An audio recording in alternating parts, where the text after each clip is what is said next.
number 17. Dark, darker, yet darker. The darkness keeps growing. The shadows cutting deeper. Photon readings negative.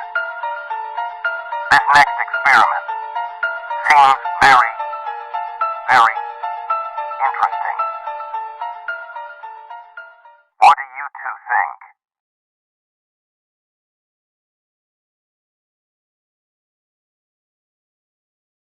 You know what, Barney? Give this guy a cigarette. He's freaking out. Huh? Who? Barney. He's the guy who tipped me off to Pepe Sylvia. Barney? Who the hell is Barney? You don't see Oh, shit. What the hell did he... You've lost your mind. You've lost your goddamn mind, Charlie.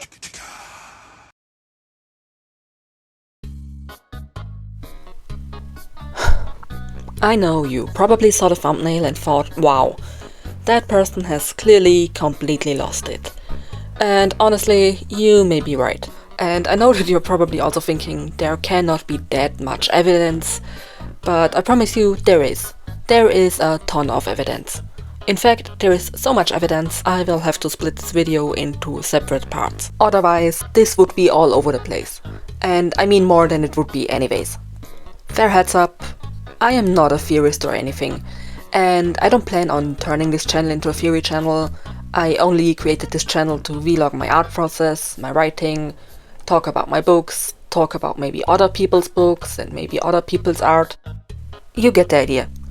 If you're into this sort of thing, please subscribe. Or don't. I'm not your mother. I can't make you. In any case, this is the only Deltarune theory that I genuinely cannot stop thinking about. And for some reason, I have not seen anyone talk about it. Maybe that's because the theory sounds batshit crazy without any context, but I swear there will be context, and Chapter 5 only added to the amount of evidence that I have gathered over the past year.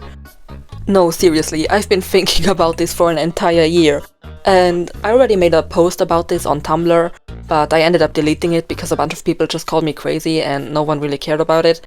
So I also kind of hope that people on YouTube will be more open to this theory. I hope you all better don't disappoint me with this one. I have high hopes. Fair heads up for Undertale and Deltarune Chapter 1 to 5 spoilers.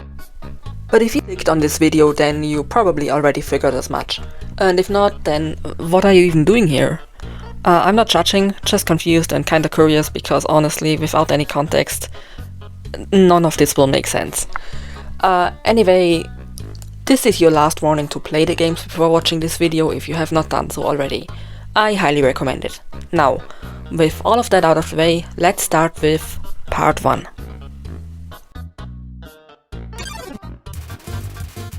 The idea for this video was kicked into motion during the last livestream where Tricky Tony was talking about Shyren and her agent. Now, I know what you're thinking. What do they have to do with anything? And the answer is a lot. Now let me explain. For this, I will have to go back in time. Back to October 5, 2015 to be exact. There was a long post on the official Undertale account written by Sans. You can stop to pause if you want to read the entire thing. I am just going to read the important part that I want to talk about. Besides, it's rude to talk about people that are listening, right? Not everyone is as tough as my brother. Anyway, here's the important info. About Shyren's lower body. Doing some research might help you, but I won't blame you if you don't. They say those without blame should cast the first stone, but my stone is covered in sprinkles, so actually, keep doing whatever you want, kid. So, let's talk about that post. First of all, if you're a fan of the games, you probably already know that. Besides, it's rude to talk about people that are listening is said by one of the Gaster followers during one of the fun events. The scripted events that only happen when the fun value of your game is at a specific number. So hearing this line again in this post piqued my interest, and I'm sure many people felt the same way. But that's not the only thing in this post that did so. What else got me curious was Sans mentioning Shyren's lower body. Now, in case you did not know, Shyren is only the top half of the Fool monster, The lower half is both her sister and her agent. In Deltarune, you can find Shyren recovering in the hospital. Her sister slash agent slash lower half appears to have died. You can find her grave in the cemetery. During the livestream, Toby brought this up again, literally 10 years after pointing to it in the first place. Unfortunately, I can't find the Sorry. Unfortunately, I can't find the timestamp, otherwise I would insert a clip of it here, but to paraphrase it, Toby basically said, "I don't know why I brought up Shyren's body in the first place, haha." And I remember thinking that is super weird, because you're telling me you don't remember why you brought this up 10 years ago? Toby, if this information would be so unimportant, why would you even remember bringing this up in the first place? It was 10 years ago. You wrote so much stuff for Deltarune, the newsletter, social media. You cannot tell me that you just remember this super unimportant detail for more than 10 years, for no reason? No, he knew exactly why he brought it up, and he mentioned it again to bring it up again, because the first time around, hardly anyone paid any attention to it. He wants us to pay attention to it, and there must be a reason for it. I think the whole thing surrounding Shyren and Sans bringing it up directly when mentioning his brother is foreshadowing. In fact, there is a lot of foreshadowing when it comes to conjoined monsters. I mean, just think about the amalgamates. Oh, and remember Clover in Deltarune? The three-headed dragon cat thing? Speaking of her, by the way, in Chapter 5 you can interact with her, and the dialogue that you have with her just kind of confirms my whole theory as well. Like, 2 out of 3 heads are happy with the arrangement, and 1 is not.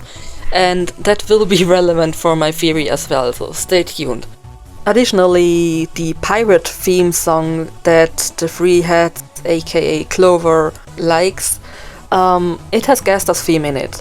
And some of you might have seen like the memes that maybe Gaster is a pirate or something. I don't think that's the reason why his theme is in that theme that plays specifically for Clover, but I'm getting ahead of myself. Anyway, let's get back on track. At first I thought having so many conjoined monsters and Toby specifically pointing out Shyren as important seemed really weird, but thinking about it some more, I don't think so. I think this is some sort of test run in a way. Basically, Toby wants to see how players will react to conjoined monsters. I imagine Toby wants to test the waters, so to speak, and judge by the fans' reaction if conjoined monsters will be considered too out of place or a bit too freaky, because let's be real, the amalgamates were pretty freaky. I remember being genuinely spooked by them on my first playthrough of Undertale, and I was not a little child anymore, I'm just gonna say that right away. Anyway, I think Toby wants to see how the fans react to conjoined monsters, and I think he wants to drop some foreshadowing before revealing that WD Gaster is also 3 conjoined monsters. I also think Toby wants to get the conjoined monsters some more attention, so that no one can claim later that conjoined monsters have not been a thing before. After all, having no conjoined monsters in the entire game, and then Gaster being 3 monsters would come out of nowhere if conjoined monsters would not have been established as a thing before him. Mystery Man. Now, I think this is one of the better known facts. If you turn the Mystery Man upside down, it reveals another face. And I think this was one of the earliest clues hinting at the whole conjoined triplets thing. Also, I don't know why I don't see anyone talking about it, but if you remove the cracks from the skull's face, it does resemble Papyrus quite a bit. I am not sure what happened to make them so distorted, but I am fairly confident that this will be explained later. I remember someone making a post about how Mystery Man might be supposed to be a drawing that Kris created as a child, maybe while being in art therapy, and therefore it looks a bit like a kid's drawing. This, in my opinion, would make a lot of sense. It would also explain why it looks like Rule's card. maybe rules card is a doodle of a part of Gaster on the rules card in a card game. Now, why Kris doodled that on there, I have no idea, but I could imagine this being the case. After all, it has been confirmed that darkness are objects from the light world. And it has also been confirmed that some of the items in the school closet used to belong to Kris. And if rules card resembles a doodle of a part of Gaster, this would also explain why he's so obsessed with puzzles. After all, puzzles are Papyrus's whole thing, kind of. And if my theory is correct, then Papyrus is just as much part of Gaster as Sans and their third brother, whom I will talk about later, but I'm getting ahead of myself again. Whatever the reason, I think the mystery man is not what Gaster will ultimately be looking like once we meet him. Or at least not fully. It will just be, well, 1/3 of him. And yes, I am fully certain that we will meet him. Or well, them. And yes, I know you're thinking it's weird that he is always referred to as he and not them if he is multiple people. But I do have an explanation for this one as well, so stay tuned.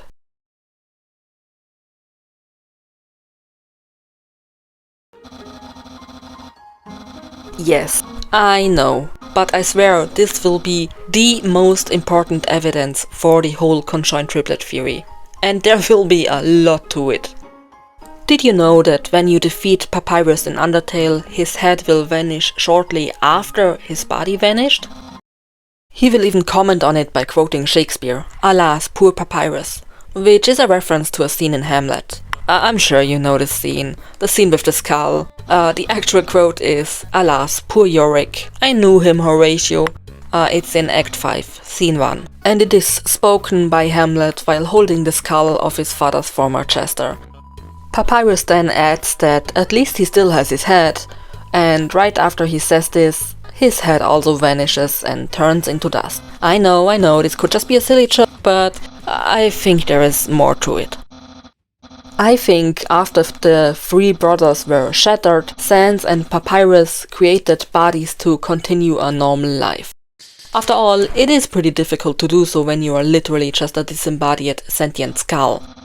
I also remember thinking that it is weird that Papyrus was so unbothered as his body just vanished. I mean, he literally just jokes about it and pretty much goes, "Oh well," shrugging it off. But thinking about it some more, it does make sense that he would be unbothered by it if he thinks they can just make him a new artificial body. Perhaps he did not realize how quickly he would turn to dust without the body. And I assume that his body contained some mechanics or artificial organs to keep him alive. And I know what you're thinking. You're reaching if you think that one silly scene is enough evidence to say that Papyrus is just a skull, and you would be right. But luckily, there is so much more. Remember when Sans talked about Papyrus's body? He called it his battle body. Yeah. So I know this was with the context of Sans talking about Papyrus's outfit, but you have to admit that the way Sans worded it was, as per usual, very vague. He did not say, "Oh, see those weird shorts he is wearing."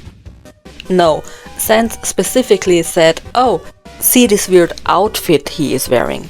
As in the entire thing. Sans then also says that Papyrus never takes it off and even wears it in the shower. Now, of course, this could just be like a, "Oh, Papyrus is so eccentric" joke, but is it? Is it really? Because think about it. Of course he would wear it in the shower when it is literally his entire body. Of course he's not gonna take it off if that's the case. I mean, how the hell is he supposed to do that? It would just be a skull. Is he just gonna like hop into the shower, like literally as a skull? How would he turn the shower on? How would he clean himself? It makes no sense. Of course he would keep it on. I'm sorry, I'm getting way too much into this. To my defense, it's like 2 in the morning and I had like 3 hours of sleep. I should probably go to bed, I don't know. Anyway, you get the point. By the way, Sans was not kidding when he said Papyrus never takes it off. Like, on the date, still wears it beneath the new outfit. During the training with Alphys, you guessed it, he still wears it beneath it. He also talks about painting it black for formal events during a newsletter. And honestly, I can't think of anyone who would just paint their clothes back instead of getting changed. But yeah. Anyway, this entire topic would also explain his body dysmorphia. Ages ago, someone on Tumblr made a post about this. I will put a link into the description, but here's the short summary of it. Basically, the post is about Papyrus feeling dysmorphic because he is not as muscular. They also think that the battle body works like a muscle suit. But honestly, I could also see him being dysmorphic because he has literally no body in the first place. I mean, no body. Not nobody. No, but... By the way, remember the dancing scene in Deltarune where Toriel butched a joke about skeletons having no body to go to the dance with? Yes, it could just be a random joke, but honestly, maybe that was foreshadowing to Papyrus not having a body at some point. Maybe I'm really overthinking this too much and should go to bed, honestly. Anyway, make of that what you will.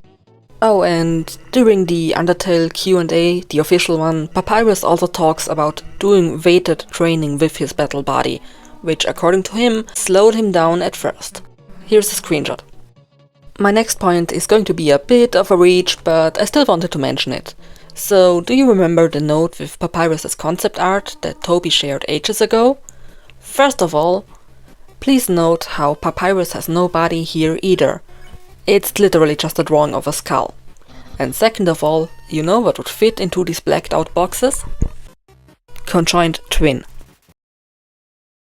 And something else that I want to talk about is that Papyrus does not seem to eat. And this will be a whole segment in this video later, so I'm just gonna address this briefly right now and go into detail later. But yeah, he does not eat at all. This also only makes sense when considering that he has no digestive system.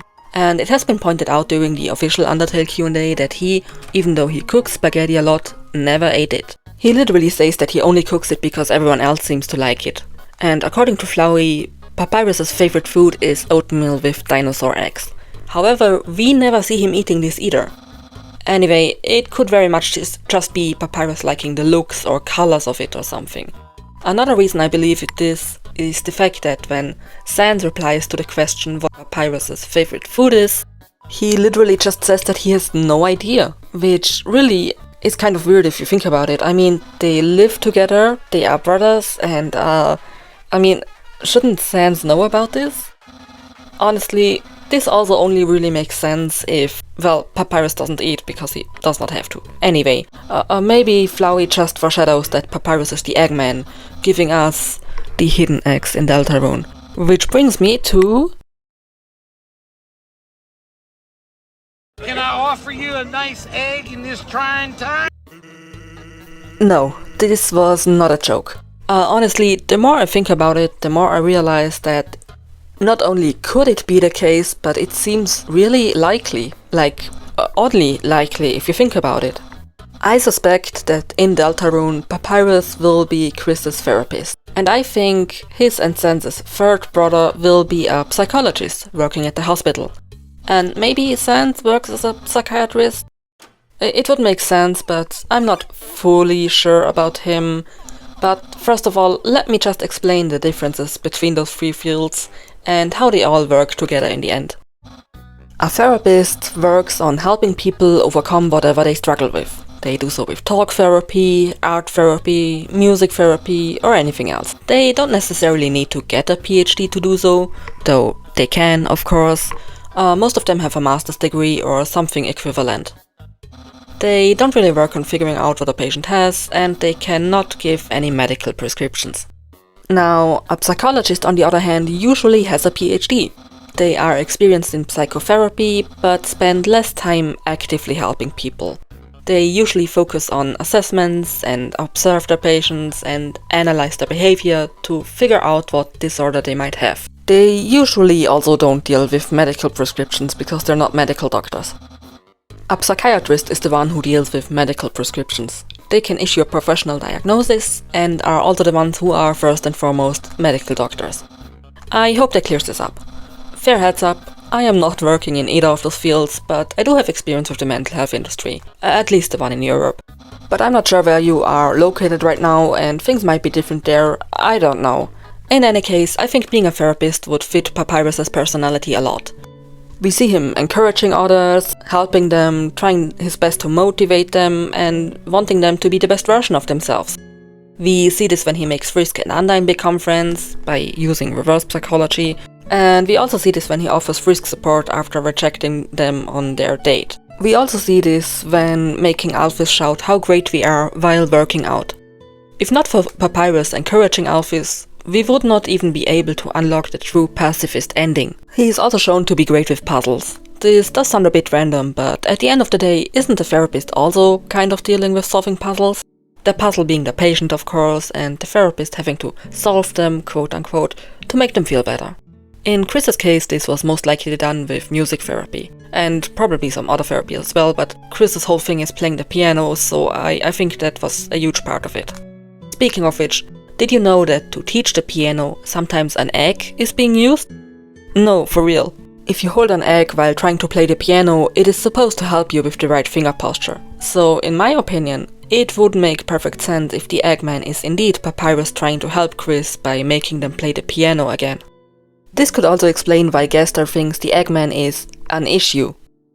To explain this briefly, if you get an egg by the hidden eggman, you cannot finish the game without issue.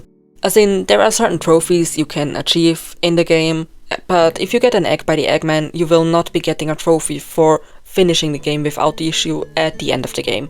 Anyway, people are confused why the egg would be considered an issue, but if we consider that Gaster could be a psychologist, that would make perfect sense. After all, a psychologist is supposed to assess and analyze the patient, not help them to become better. And how is Gaster supposed to analyze Kris and figure out what is wrong with them if Papyrus is constantly trying to interfere to make Kris feel better? Funny enough, Gaster being a psychologist would also explain why he seemingly has no idea about basic human biology. After all, he would not be a medical doctor. We see this when we can create a vessel at the beginning of chapter 1 and have the option of blood type. There are the blood types A, B, AB, C and D available to choose from. And obviously C and D are not blood types. A lot of people brush this part by saying, well, Gaster is likely a monster, and monsters don't know much about human biology, but in my opinion it could also be because Gaster is just no medical doctor and therefore just doesn't know shit about blood types. To any psychologist watching this who does know their blood types, I'm sorry, I hope you understand that I don't mean you. Anyway, let's go to part 5.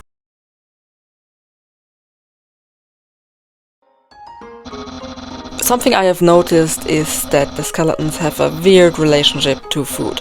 With that I mean, they seemingly never or rarely eat. And I know there are cases in which it is said they eat. For example, there is a newsletter from, I think, 2023, where Sans points out that Papyrus likes mayonnaise on pizza alongside corn, and Papyrus is shocked by this revelation, saying that Sans told him it was called awesome sauce. Now, first of all, why would Papyrus not know what mayonnaise is? Well, obviously because he does not eat it. He uses it to polish his skull. No, seriously, he does say so in the Fangamer interview. If I can find a screenshot, I'm gonna insert it here. He calls it a beauticious?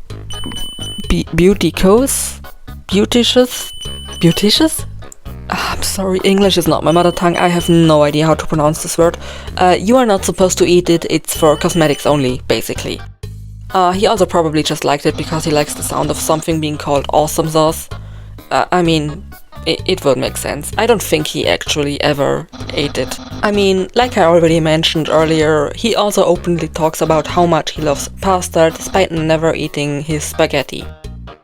Literally said he never even tried it, which would also explain why he does not know how awful it tastes. He also mentions that he cannot stand greasy food. However, as soon as Undyne mentions that she loves greasy food, he switches up completely. And sure, he is never seen eating greasy food either, but he is literally never seen eating anything, so that does not mean much. We never see him eat oatmeal with dinosaur eggs either, and that is allegedly his favorite food. So who is to say he actually eats it? Maybe he just likes to collect the eggs or something? I don't know. Oh, and by the way, if you inspect his and Sans's fridge at their house in Undertale, it will tell you that half of the fridge is full of different containers with pasta. The other half only contains half a bag of crisps. And both of these things are really weird. First of all, because it does not mention any oatmeal with dinosaur eggs. And before you all will get mad at me in the comment section, no, it does not talk about oatmeal with dinosaur eggs at any cupboard either. Flowey is literally the only one who ever brought this up in the first place. There is no instance of this ever being mentioned anywhere else. In any case, if Papyrus's half of the fridge is only stuffed to the brim with containers of pasta, but he never eats it, well, what does he eat? Why doesn't he have any food in his fridge? What does he eat? Where does he eat? There is no food at all. Why? All of this literally only makes sense if we consider that neither of them eat because they just have no digestive system. The bag of crisps is weird too, because half a bag of crisps is hardly sustainable food. And yes, an argument can be made that Sans always eats at Grillby's, but we don't see him eating there either. Well, not really. Oh, and his hot dogs? It is pointed out during the game that they are not even hot dogs. They're just a type of plant in a bun. Isn't that weird too?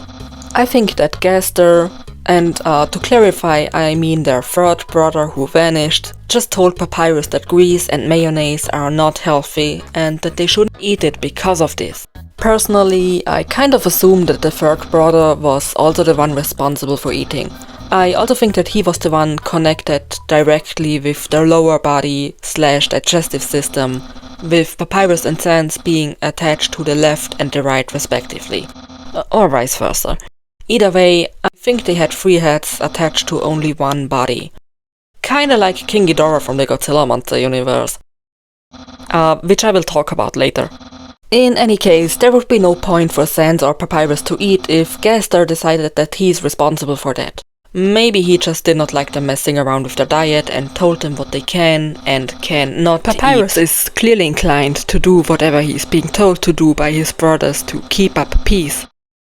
So he probably had no issues with that. Sans, probably less, but I will talk about him later as well. Anyway, back to the mayonnaise. Sans says that he eats it. We also see him drinking ketchup at Grillby's. Funny enough, this is the only instance in all of Undertale and Deltarune in which we see him consume any food at all. And it's not even actual food in that sense. Funny enough, we also see him bleed, quote unquote, when defeating him in Undertale. You can tell where this is going. Yes, I'm bringing the old debate back. Is it blood or is it ketchup? And mark my words, it is ketchup. It's not gonna be blood. I'm 100% sure about this. Maybe 90%, but I'm pretty confident is what I'm trying to say here. I think that when Sans eats something, it just passes his skull and enters his fake body where the food is stored temporarily until cleaned. Hence why when we damage him, the ketchup spills out. He also then goes off screen before he dies, so we can't even see if his skull and body vanish at the same time or not. And I kind of think that Toby did so intentionally, because if we could see both brothers die on screen and both of their skulls linger around for longer than their body, it would be pretty easy to conclude that they are just skulls and don't have a body. And I assume Toby does not want to go that easy on us. After all, where would be the fun in that? And if the Sans in Undertale is also the Sans from Deltarune, which I kind of expect at this point, then this would also explain why the food does not just disappear and turn into energy by means of magic. Why would Sans even bother to eat junk food if he is just a skull without a digestive system? I think it's to piss his brothers off. If the third brother really did control their diet, I can see Sans doing things like that just to annoy him. I mean, he also drank the ketchup just to weird us out. He did not even bother touching any of the actual food on the plate at Grillby's. Meanwhile, I think Papyrus is too invested in keeping up peace to try stunts like this. Funny enough, that is part of the reason why I believe that Gaster, or the third brother, and Sans had major beef. No, seriously. But let's talk about this in part 6.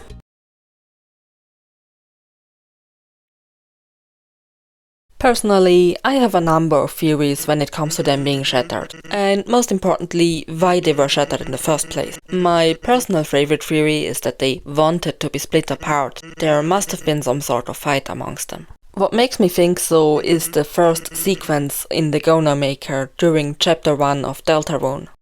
I already briefly touched this at the beginning of the video. I know this might sound confusing, so let me explain.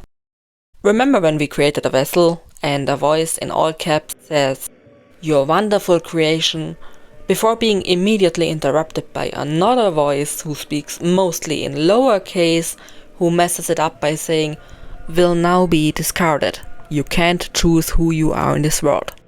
Who speaks in lower caps? Yeah, Sans.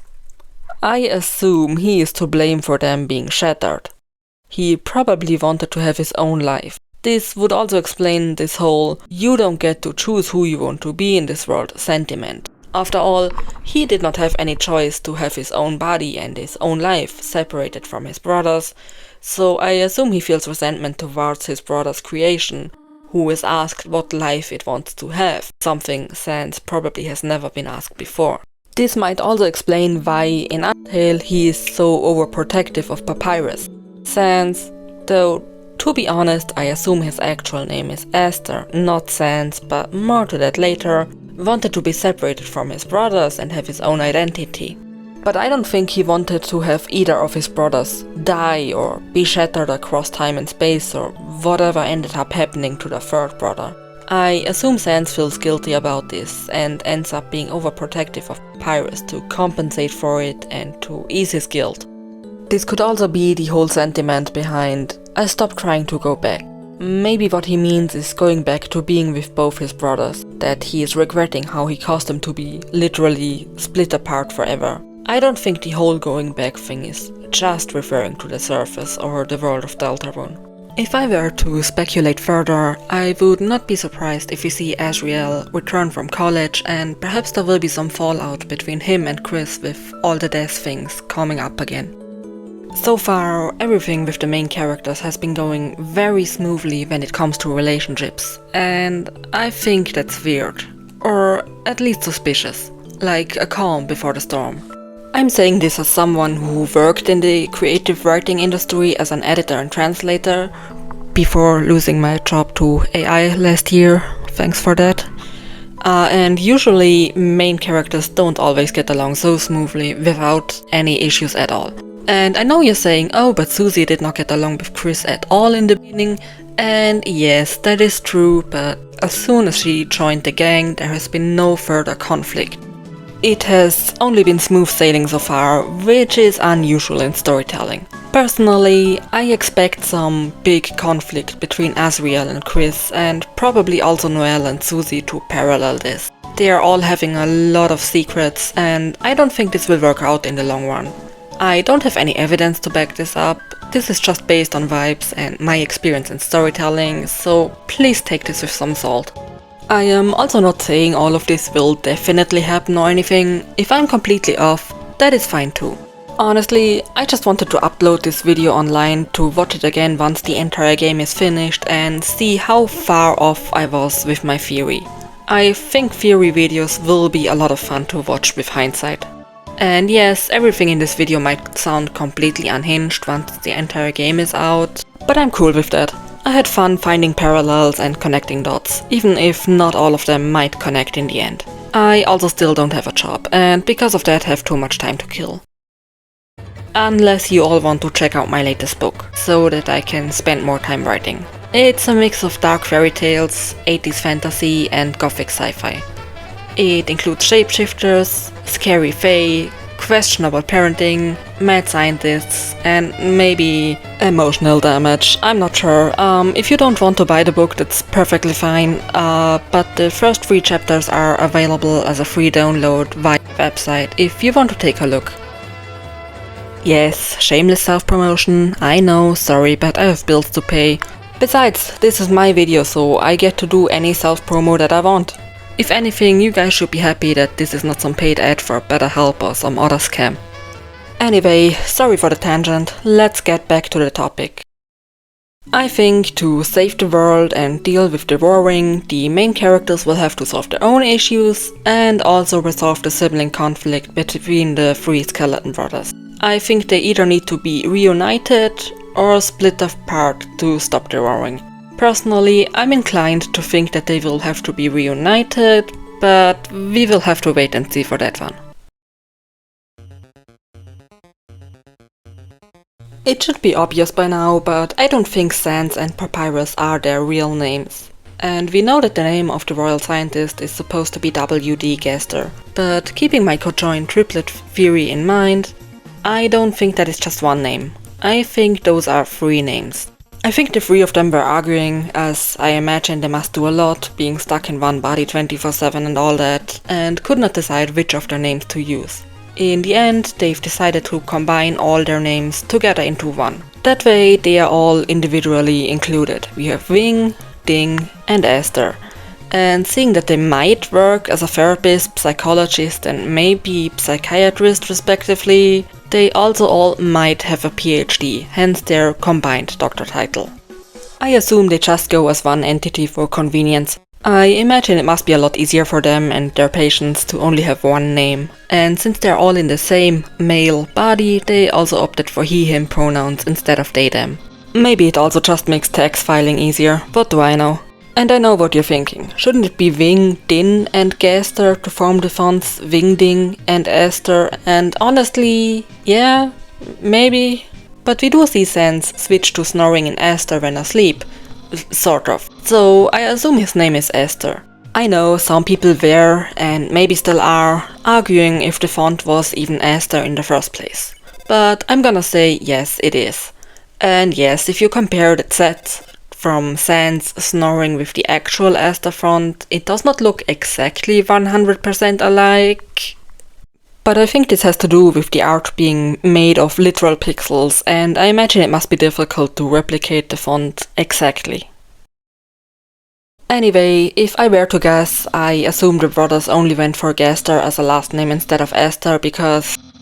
okay, honestly, I'm at a loss. Maybe, and this is just speculation, Sans/Esther was upset about being the last one in this order of names, and Ding offered to compromise by including his name in the last name as well. I'm really just throwing guesses around at this point. It's really hard to tell because there could be a number of reasons, and honestly, maybe they just thought it sounded better. Really, I have no idea. Something else that I thought was odd is that Sans, as in Comic Sans, the font that he speaks in, seems to fit his personality really well. Oddly well. Almost as if he just picked it up to have a font that fits his personality in the first place. Funny enough, that also applies to Papyrus. He is loud and bold, and so is the font. Personally, I don't think they based their personalities around the fonts that they were named after. I think it was the other way around, and they picked a font to match their personality later in life, once they were independent from each other. This is something that they probably really wanted to do. After all, for the majority of their lives, they were not able to live independently from one another. They always had to focus on what their brothers would be comfortable with before making any decision. If they wanted something either of their brothers did not want to do, like eating junk food perhaps, then this would only cause problems. And I can see all of this also being the reason as of why they shattered in the first place. It seems pretty obvious now that the creation that Gaster fell into that shattered him across time and space is most likely a dark world. As in, it is not outright said, but I mean, the implication is pretty clear, right? We're all on the same page with this one, right? Okay, good. In any case, maybe they went into the Dark World because they could have their own identities there. After all, we did see the character's appearance adapting to the Dark World when entering it. Everything in the Dark World does seem, after all, a bit more malleable than in the Light World. Maybe they managed to create a machine while being in the Dark World that caused them to split apart while being there, And maybe one of them was so happy about this that he wanted to spend more time there than his brothers. Maybe they were fighting because of this and one way or another fell into the dark world for good. Or maybe someone pushed them. Maybe one of them had issues with how his brothers worked and basically quote-unquote sacrificed all three of them by taking a leap into the dark world for good. Another idea is that Undertale itself is a dark world. But all of this is just speculation on my end. In any case, Sans/Gaster might have beaten himself up about this whole affair. After all, he was probably the one pushing for his own identity, one that he liked more.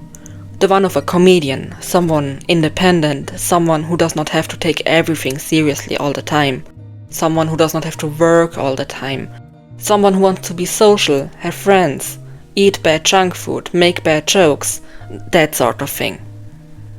Not someone who either constantly analyzes patients and runs experiments, or someone whose entire identity lies within helping other people and people-pleasing. I don't see Ving, or, well, rather Papyrus I suppose, be the type of person who wants to push for his own unique identity. In fact, all he does throughout all of Undertale is the opposite of that. All he does is try to please everyone, wanting to be liked by everyone, and constantly lie to keep up peace, no matter what. This does sound like someone who mindlessly agrees with both of his brothers at all times, even if this means lying, and honestly, I don't think I can blame him for that. If you are literally stuck with both of your siblings at all times, you probably want to keep as much peace as possible. And that would also explain why he seemingly has no personality on his own. It must have been impossible for him to develop one while being stuck with his brothers. In Undertale he is clearly trying to work on this, but he still has an old habit of trying to keep up peace. Oh, and something else that I wanted to point out when it comes to Papyrus is that during a fight with him you can inspect him. Kara will then call him forgettable, which seems to hurt his feelings. I want to point this out because this also brings me back to connecting him with the Eggman, who is also referred to as the Forgotten Man. I just want to leave this here before I forget about it again. Something that was pointed out by a Gaster follower is that the royal scientist worked slower than Alphys. There has been some speculation in the community that this could imply that he was a turtle, and I'm going to agree with this. Partially. To be honest, I think they had a turtle skeleton body. For more reasons than just a comment on him working slow. For a start, there is also the connection between Gaster and Gerson, as in they are both authors, they are both associated with the prophecy, and they are both replaced by Alphys in their respective roles. Gerson in his role as a professor, and Gaster in his role as the royal scientist. They also both have 6-letter last names starting with G.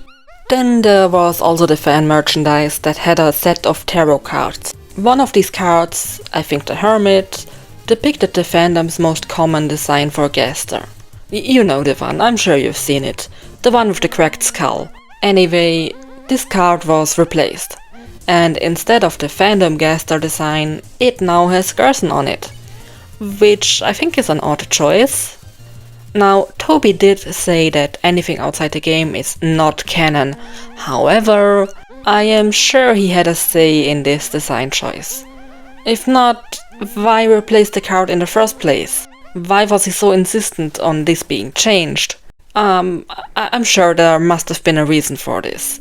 This really seems too odd to not have any meaning behind it. Then there is also the speculation that both Gaster and Gerson are associated with the color green.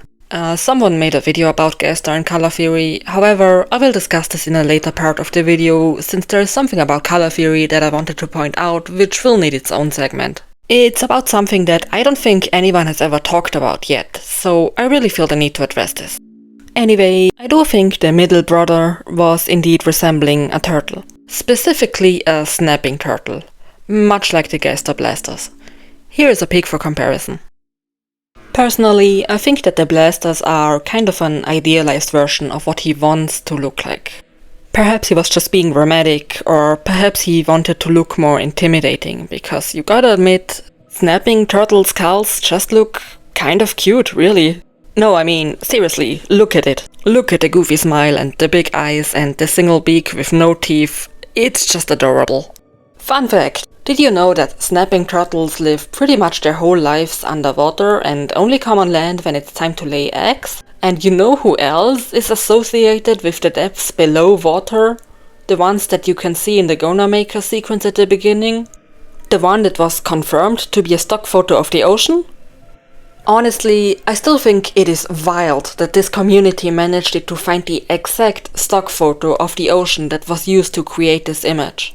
Now, I would call it crazy, but looking at the video that I'm currently recording, I should probably just bite my tongue.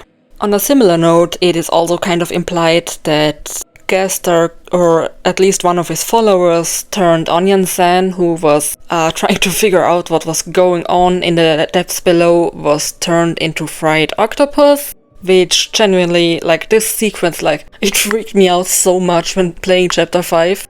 Anyway, turtles, specifically snapping turtles, do eat mollusks, including octopus. So it would also just kind of make sense if there's a connection. I just wanted to have it mentioned. Anyway, do you want another fun fact about snapping turtles? Well, I hope you do. Did you know that they can breathe underwater with their buttholes? They suck in water with their cloaca, which then absorbs the oxygen in this water. This is called enteral respiration, or cloacal respiration. I guess scientists did not want to name it butthole breathing, even though I would definitely remember this much better. I'm sorry, I went way off the tracks again. In any case, I think Gaster, as in the Vanished brother, just wanted to be scary and go all out with the blasters and give them all these snake-like features that maybe he would also like to have, much like the Hypergonus by Azrael or the God of Hyperdeath. Which is clearly based on Azrael's design, but also, well, clearly not. Also, the Latin name for snapping turtles is Chelydra serpentina, which translates to serpent turtle, so having him include more snake-like features, again, it would kind of connect him with being a snapping turtle, at least a common snapping turtle, not an alligator one. But yeah, that much to that. I also would not be surprised if the Vanished brother was also unhappy or insecure about his appearance one way or another, considering that both of his brothers seem to be so as well, but for different reasons. But I digress.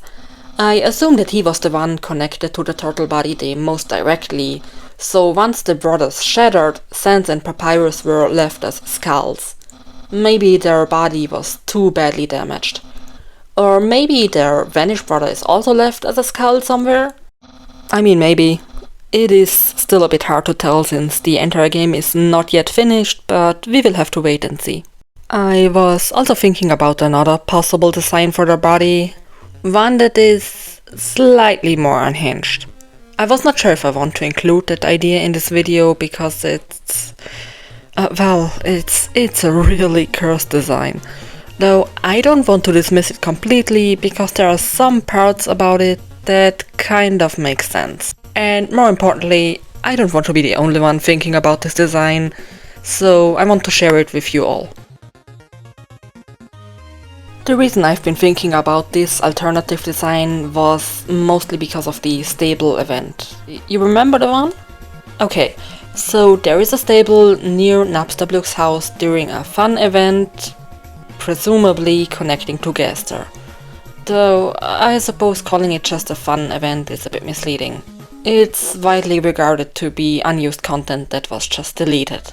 But I think there is more to it though, because if it was deleted for good, why could data miners still find it? Honestly, I think Toby wanted us to find it. But why? It is super random, and for the longest time I could not make any sense of it at all. Eventually, I stumbled upon the turtle Gaster theory, and I tried to think of the black and white thing within that context. So I ended up creating a, admittedly rather poor visualization of what I thought skeleton turtle Gaster might look like. That was without the conjoined triplet theory in mind. I'm gonna insert a photo here. And honestly, I think parts of this can still make sense. I mean, just look at the top of the figure in the stable. You know what it looks like? It looks like a cervical spine without a skull, so the sprite being a headless monster still makes sense. However, I felt like it was missing something that connects him with horses, because, well, why else would you put him into a stable? This did make me wonder that maybe the third brother was not another skull at all. Maybe he was the lower half amongst the three of them. Kinda like the king in chapter 1 also had another face / mouth / whatever in his stomach. And also like Shyren, who was a top and bottom half that formed the whole monster. This would also bring us full circle to Shyren being relevant again. And Sans did tell us to do research on her when it comes to his brother, so you get the point that I'm trying to make. In any case, I created a visualization of this alternative design for the Conjoined triplets, so I don't have to suffer with this image in my head alone. You all are welcome. And yes, the design is kinda more cursed than just a three-headed skeleton turtle. I can't believe this is an actual sentence that I've just said, but it would be another idea what their body might have looked like in the end. In any case, the only way I could see this stable event having any relevance to Gaster is if Gaster has a connection to horses. He could have this by being the lower half of a knight, aka the horse. And no, don't get all mad at me, not the knight, just a knight. Usually in a game of chess there are multiple ones. I would not be surprised if another knight shows up to defeat the knight. But I try to not go too much into this, it would be a whole different video on its own. For now, I will try to stay on track and continue to talk about anatomy. Did you know that Gaster is also the Greek word for stomach? It is often used in biology when it comes to insect anatomy. I'm gonna insert a photo here just so I can point out that it looks really funny how insects are split into 3 different parts. Don't you think? I think that is really funny and I'm just gonna point it out for no reason in particular. Have fun looking at this.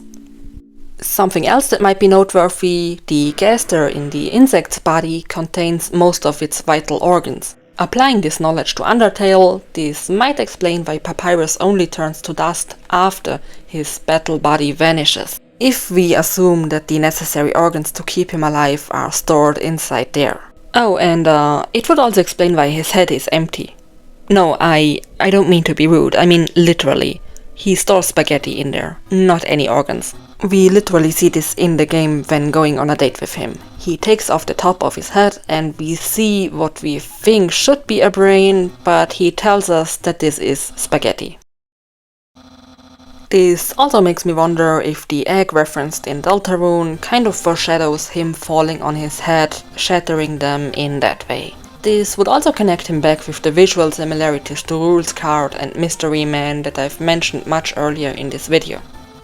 But yes, in the end, I think those are the 2 most likely options when it comes to the Conjoined triplets design. Personally, I really like the concept of a 3-headed snapping turtle skeleton because, well, I just think it looks really cool. And seeing how Toby is a Nintendo fan, I think this would be a nice homage to Dry Bones. You know, the skeletal turtles from Super Mario? After all, Super Mario does canonically exist in Deltarune. This has been mentioned indirectly when we were told that Asriel likes the green lizard in that video game by Toriel. At some point we can also ask Father Alvin about Asriel, and he talked about the quote-unquote sins Asriel had committed. Alvin said, "I remember his small face, sobbing as he admitted that he had dropped the lizard into the pit to jump high." That being obviously a reference to Yoshi. Something else that would connect Gaster to the Dry Bones from Super Mario is the whole being shattered thing.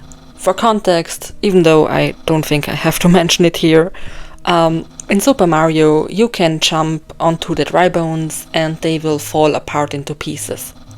After a few moments, however, they reassemble themselves again, seeing that they are just bones and all that. They also have cracks on their shells, which might connect with Gaster's bones appearing cracked. In any case, let me know what you think of the designs in the comment section and what you think would be more likely. I would love to hear more thoughts about this, because honestly, I think maybe I'm just giving the stable event too much importance. Anyway, let's talk about the next part.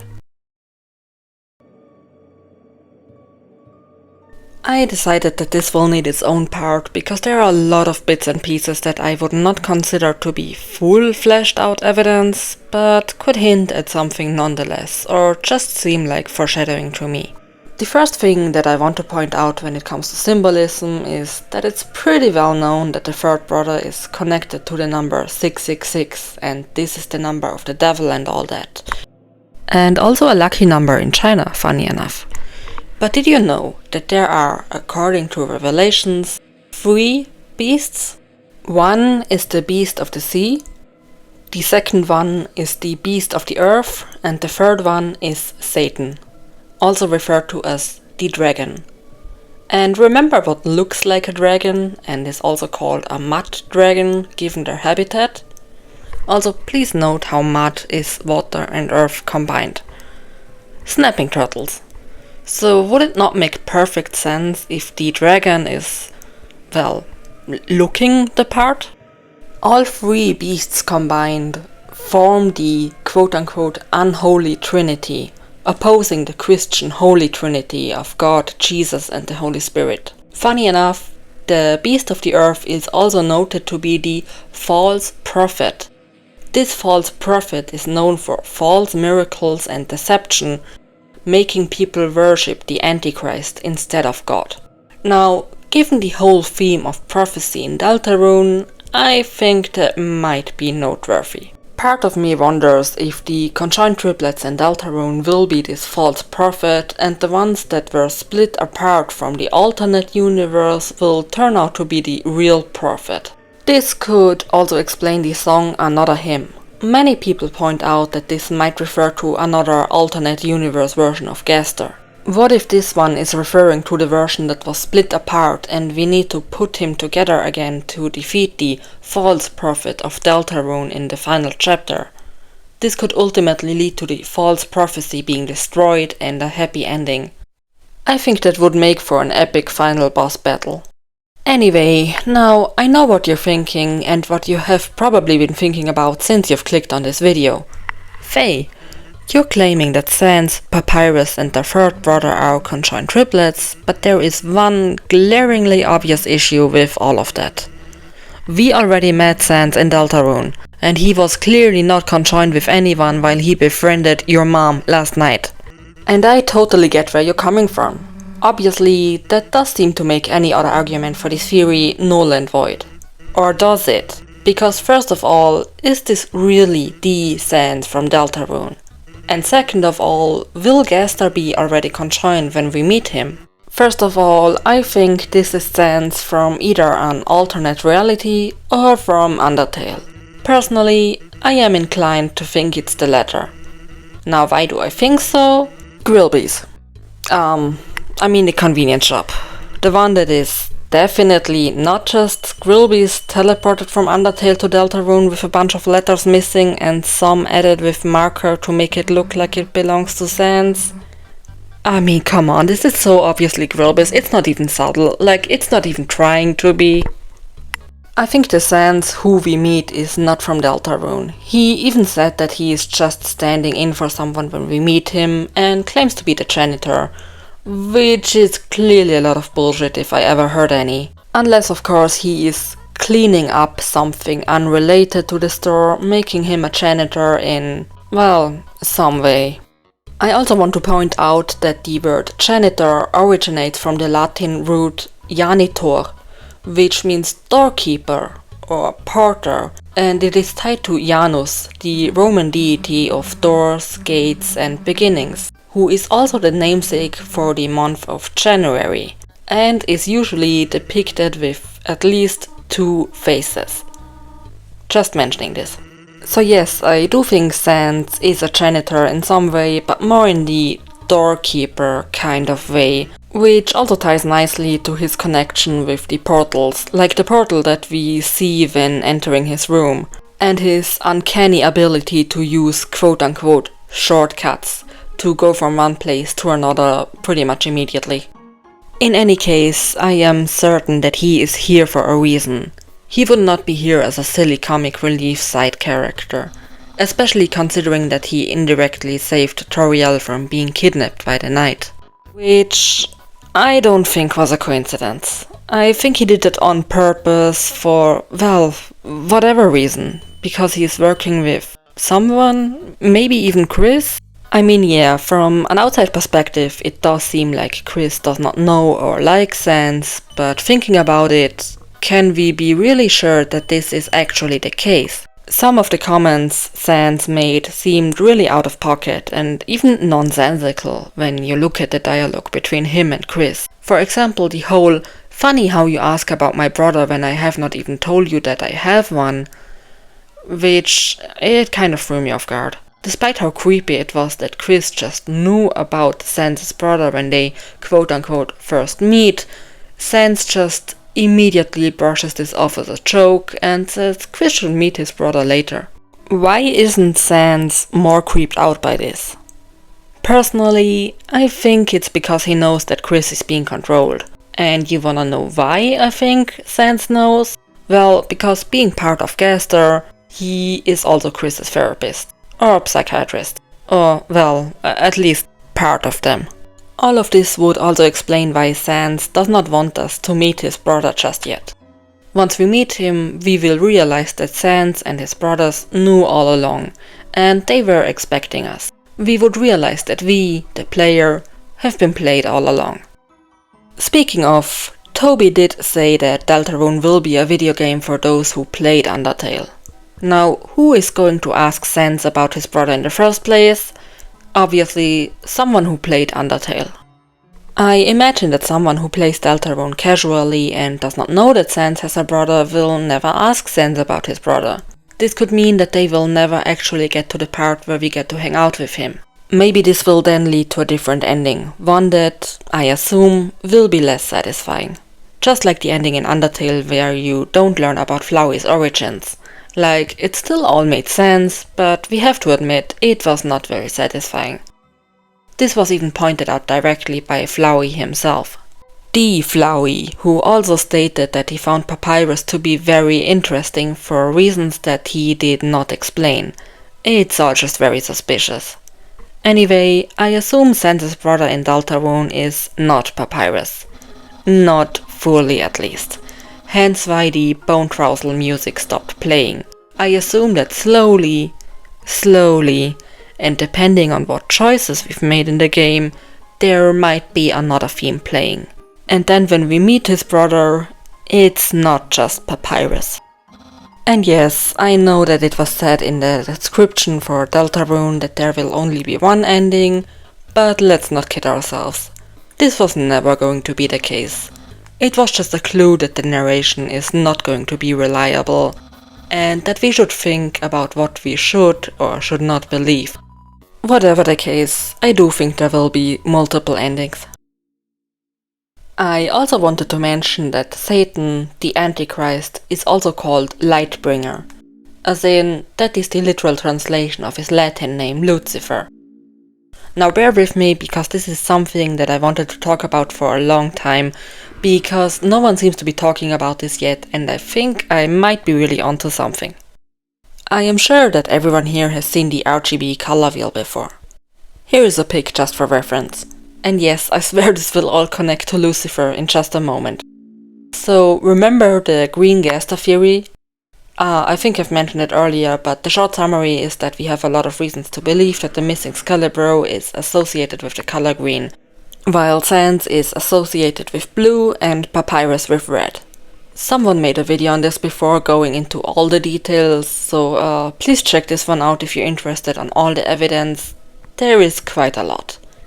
I am also fully convinced that the third brother is associated with the color green. That way each of the brothers, even though conjoined, would have their own color for a glimpse of individuality, so to speak. Now, do you know what happens when red, blue and green are all meeting in the middle of the RGB color wheel? It turns white. Well, no, actually, it does not. You see, this color wheel is used for pixels on screens like on computers and televisions, not for traditional artwork made of oils or pencils. The RGB color wheel has to do with how pixels work. Now, I'm not an expert when it comes to this, so I'm sure someone else could do a better job at explaining it, but I hope you understand what I'm talking about. Anyway, the part in the exact middle of the wheel where all the colors overlap is obviously not what happens when you mix red, blue and green. Actually, let me insert a clip where I showcase what would happen if you mix red, blue and green.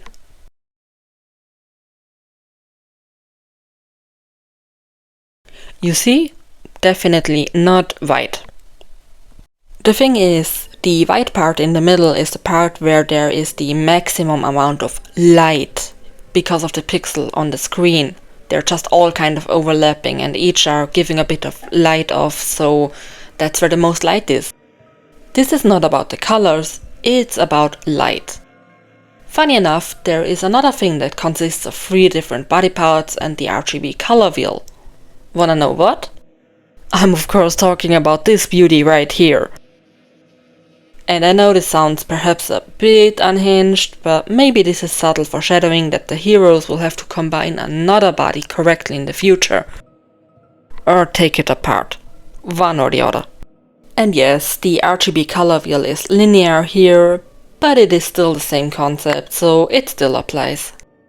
Speaking of which, there is in fact another monster that we encounter that we also have to assemble correctly, namely Bloxer. Look at him, isn't he cute? All in red, blue and no green? Huh. Funny coincidence that. Anyway, all of this makes me think that maybe if we combine Wing, Ding and Aster with red, green and blue respectively, we will get to bring back the light. Literally. And I think that would be a perfect connection to Lucifer, the Lightbringer. The opposite of that would be the darkness. Devouring that would devour the world entirely. On a more lighthearted note, what is the opposite of green? It's purple. And who is purple? Well, there's only one character referred to as Purple Girl. Which, funny enough, brings me to Godzilla. Susizilla. Not only did she refer to herself as such, but we also see a poster in what is presumed to be her room showing Godzilla. Now, who is Godzilla's nemesis? King Ghidorah. You know, the three-headed dragon from space threatening Earth. And even though Godzilla is a villain initially, spoilers, he ends up helping mankind by taking up arms against Ghidorah and you get what I'm implying here.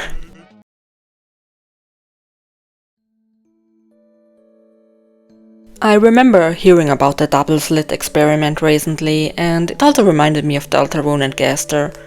I might just be completely losing it because I'm recording this at 3 in the morning, but the concept of light hitting light and forming waves interfering with itself, only to be forced into a fixed state once observed, made me think of Deltarune. After all, the depths at the very beginning are not being observed. They might as well not exist, even though we do know they should exist.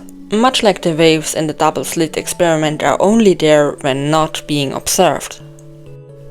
Wouldn't it make sense if, depending on the route that we play, we will force Gaster to take on a form? Either the form of the Lightbringer, or the form of the false prophet when the darkness comes undone in the roaring. And only if you can reach into the void, if you as the player can observe him by knowing that he is there and acting accordingly, only then can you force the Lightbringer to come into existence. Now let's talk about the next piece of evidence. I think I ran out of evidence. Sorry. But I hope all of this made some sort of sense. I tried to sort it as good as possible, but I do have to admit that it is kind of all over the place. Just like me. And as mentioned at the beginning, I am not a theorist or anything. Either way, I had fun making this video and I hope you had fun too.